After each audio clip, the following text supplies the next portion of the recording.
Good morning, my lovelies.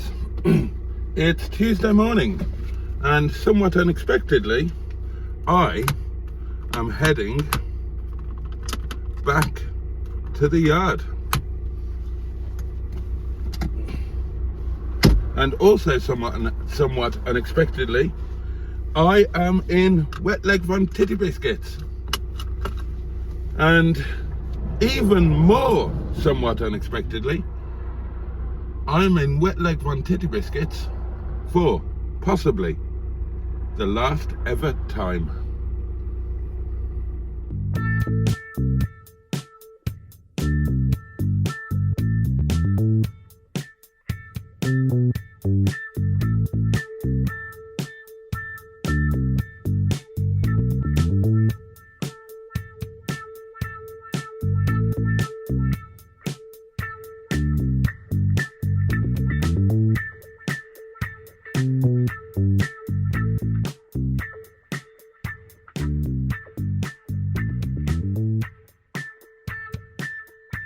The YouTube channel's not any good, but he's a nice guy. I'm sorry, Mr. Boaty. To make YouTube videos with... Oh. You had me at YouTube videos. Let's go, Boaty.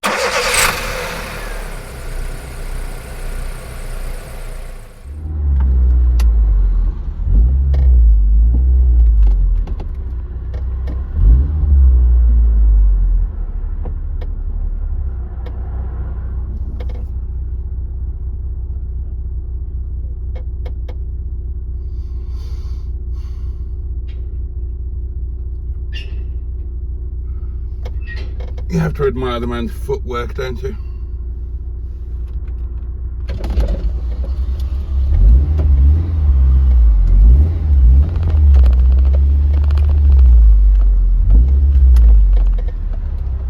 Good morning. Good morning.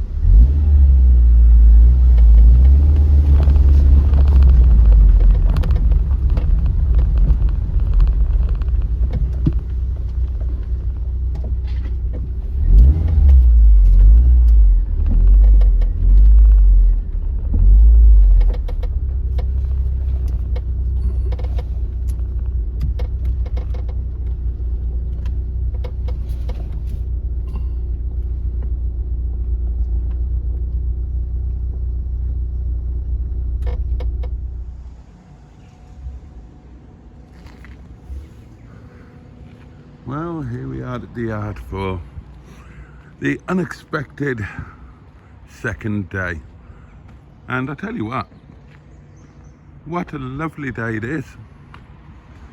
The skies are blue, God's in his heaven, and all is well with the world. And gosh, who have we here? Hello, Sophie. Hello. Hello, Neil. Hello. Hello, Captain Mustard of the Project Nigel channel.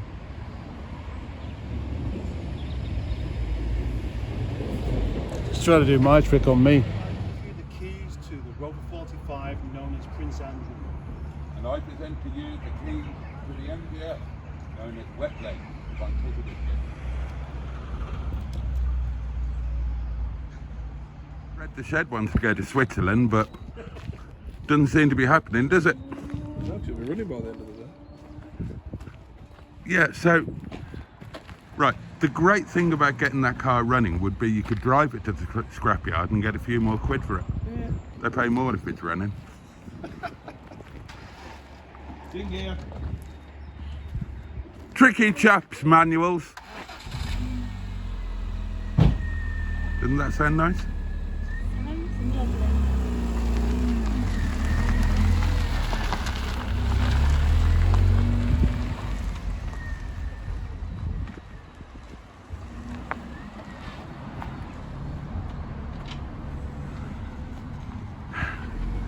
So I'm not actually saying goodbye to Wet Leg.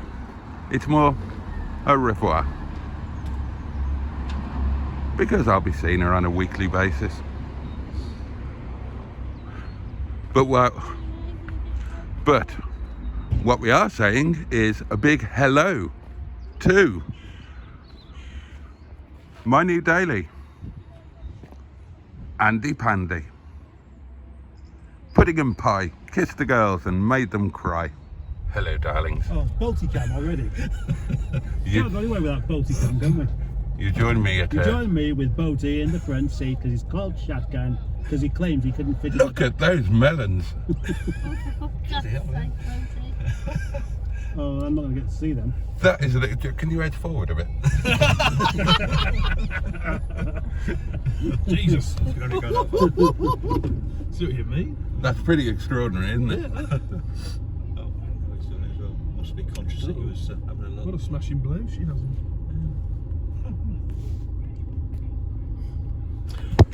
That's the kind of woman that when you're introduced to her, you say, oh, lovely to meet all three of you.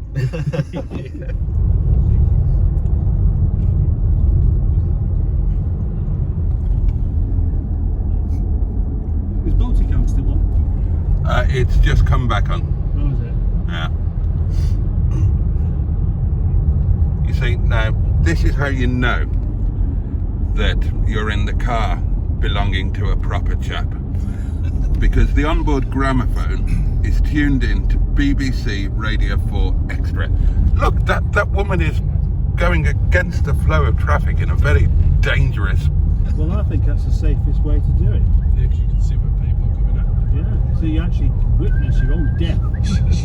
Probably not much you can do to Yeah, it does give you, I mean, she's not going to be quick taking evasive action, but give her a chance. Come on. She's doing the right thing there, mate. Go on, argue that she's not. What are you going to try today, Bab, for lunch? Hello. Hello there. Hello there. Hello. What happened then?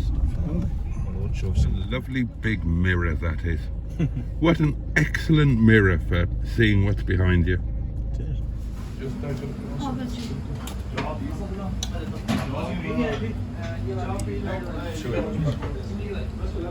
We're actually sitting outside Ted Rogers' front door. Hello there. And as we pull forward, let's have a look and see if Dusty Bin is just round the side.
I have swapped my beautiful MGF mid-engine rear-wheel drive sports convertible for a howling shed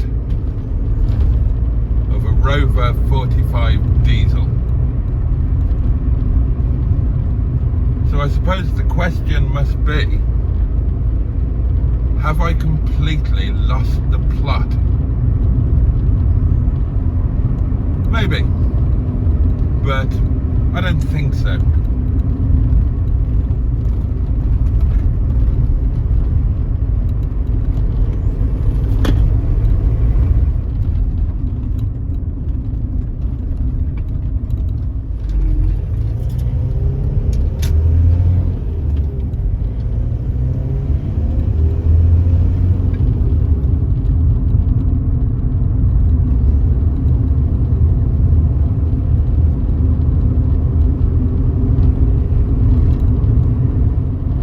If you'd have told me 2 weeks ago that I was going to do this, I wouldn't have believed you. Or I'd have called you an idiot. Or I'd have called me an idiot. I'd certainly have called somebody an idiot. However, last week, I was a passenger in this car, driving down to Luton. And then I drove it back from Luton to Windy Bottom. And then on the Wednesday, I drove it to the yard and back, and I got a bit of a different picture of this car than I'd had previously. I just thought it was an absolute howling shed and wouldn't have countenanced actually owning the thing. But when I drove it, I realised that whilst it might be a shed, it drove okay, and above all, it was exceedingly frugal, very economical. And what I need at the moment is a frugal, economical, reliable, chug-a-lug daily car. And I began to wonder if this might actually fit the bill. There it is, you know what to do. Now, this car is undeniably a bit of a project. But is it a worthwhile project? Well, I think it is. Because although it's got a lot of things that need attention, it's also got some things in its favour too. So what are they? Well, firstly, this is an L series diesel. That means it's very good on fuel. That means that if I use this as my daily car, and that's exactly what I'm going to do, I'm going to save money on a daily basis. So in a way, it's a project that will in part pay for itself. Other things in its favour, well, it's a Rover 45, and for me that is a positive thing because I am extremely comfortable in a Rover 45. It gives me close to my ideal driving position. Well, it's not that close, but it's a lot closer than many cars will give me to my ideal driving position. I do feel comfortable in them, and the Rover 45 is a good car to drive. They handle exceptionally well. Their chassis was the best in class at the time that they were current. Not only is it a Rover 45, but it is a Rover 45 saloon, and that's important.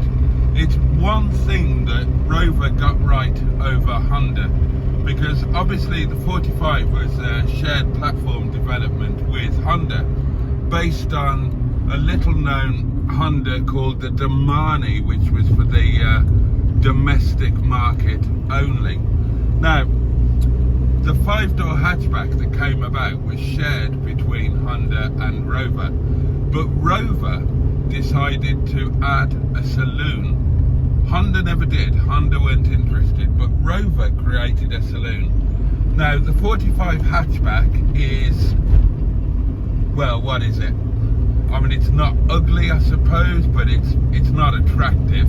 It's a bit meh, as they say these days. Whereas the saloon is a handsome beast in my book, a handsome beast. And not only is it a Rover 45 saloon, it is a pre-facelift Rover 45 saloon. And again, that's very important, because facelifts, more trouble than they're worth, in all honesty. Tricky chaps' words. Seriously, more trouble than they're worth. I would not have another one. You've got some slightly trivial things like the drastically downgraded poor quality of the facelift interior, but more catastrophically you've got the Pectron VCU, and when that starts playing up, and it will, that can be a death sentence for a car. It's just so costly and difficult to put right.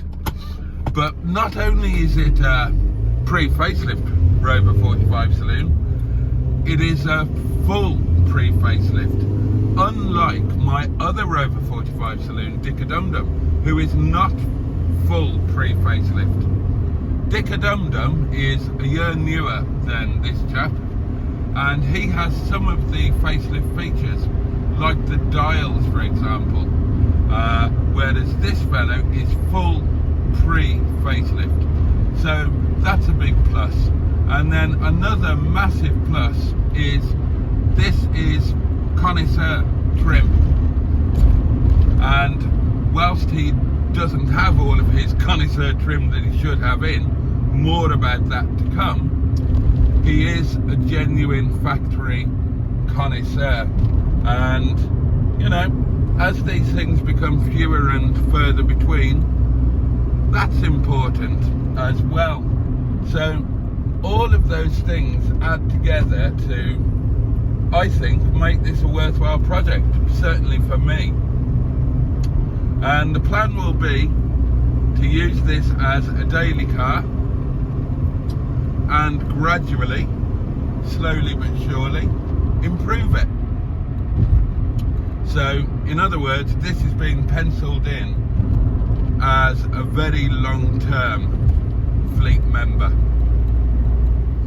So in many ways, if we assume that a Rover 45 turbo diesel is my ideal daily, and that's not an unfair assumption to make, then this would be my dream spec, or certainly very close to it.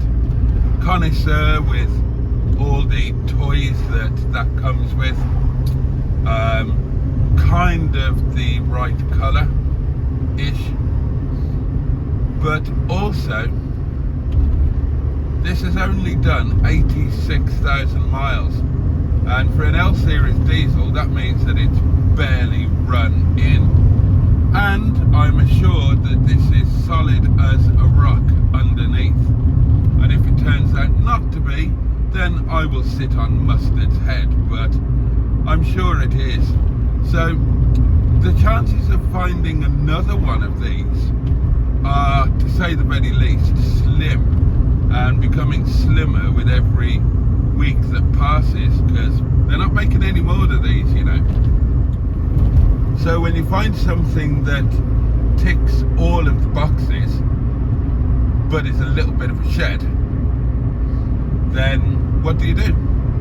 You take it on as a project, because you can make it not perfect, but you can make it closer to perfect, or with fewer imperfections, whereas finding another one is probably, or almost certainly, not an option. So there we are. And in terms of swapping it for the MGF, well, that all just makes it a little bit easier, doesn't it? Because otherwise